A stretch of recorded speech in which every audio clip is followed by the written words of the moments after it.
Hey everyone, Laver here, bringing you another gameplay commentary.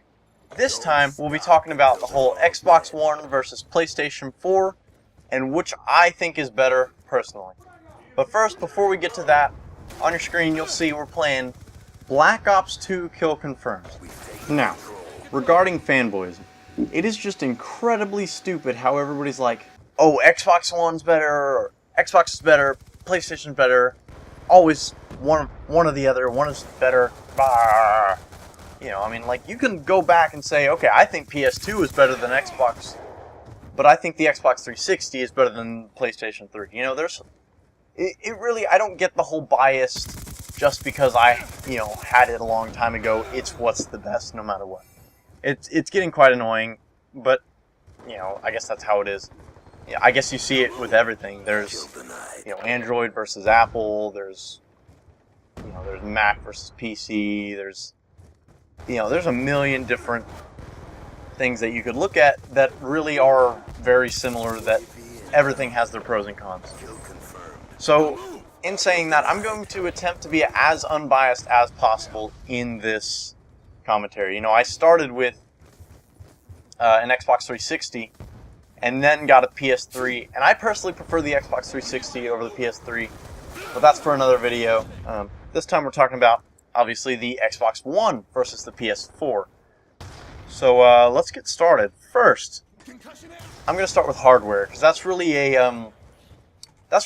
what matters before you get to games. This is what matters for the developers, and could affect many games, because it changes just how these games are played and how the graphics are rendered based on, whatever hardware. So, first, starting off, both have Blu-ray DVD drives. Now, this is kind of a big thing because the Xbox 360 did not have a Blu-ray drive. It could only play dual-layered disc, which hold about 8 gigs worth of data.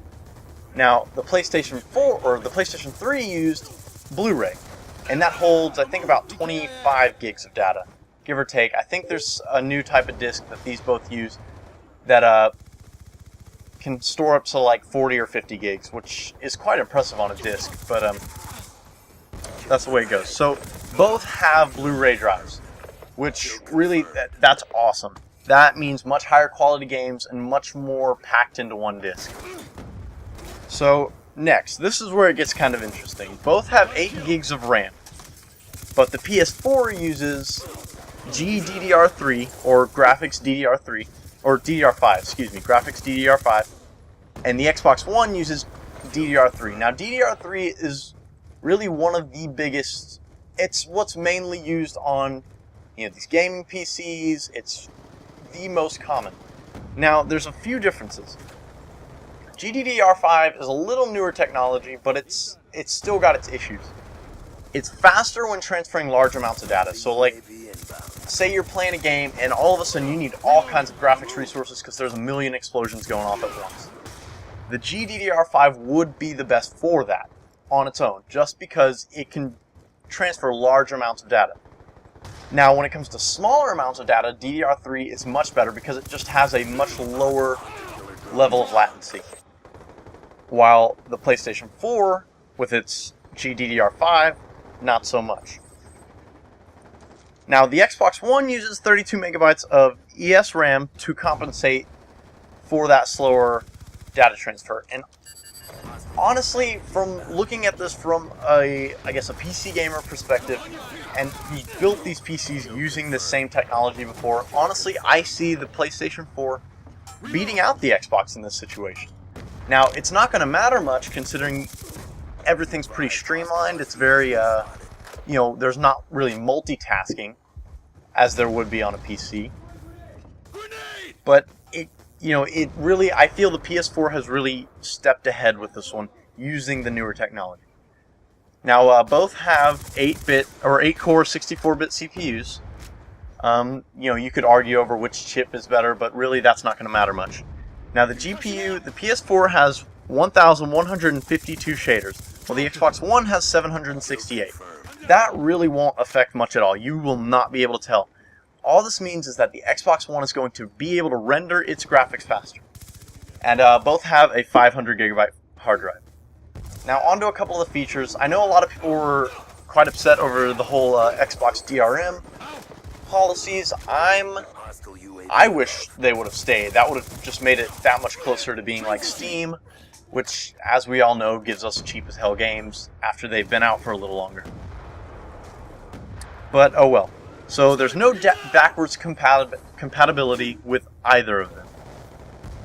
That means you cannot play PS3 games on a PS4, you can't play Xbox 360 games on the Xbox One. And this is what we've been told so far. This may be changed, but I doubt it, just because the technology to read these discs is very different.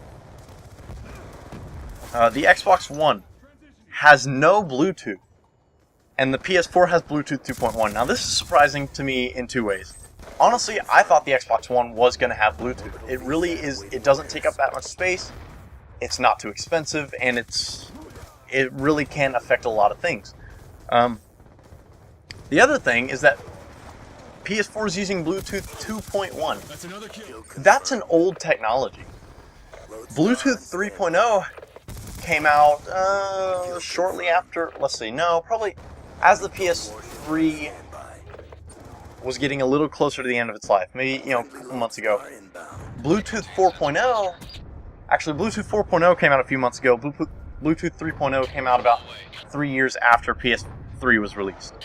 And really, this is crazy to me, because Bluetooth 3.0 is a million times better than 2.1.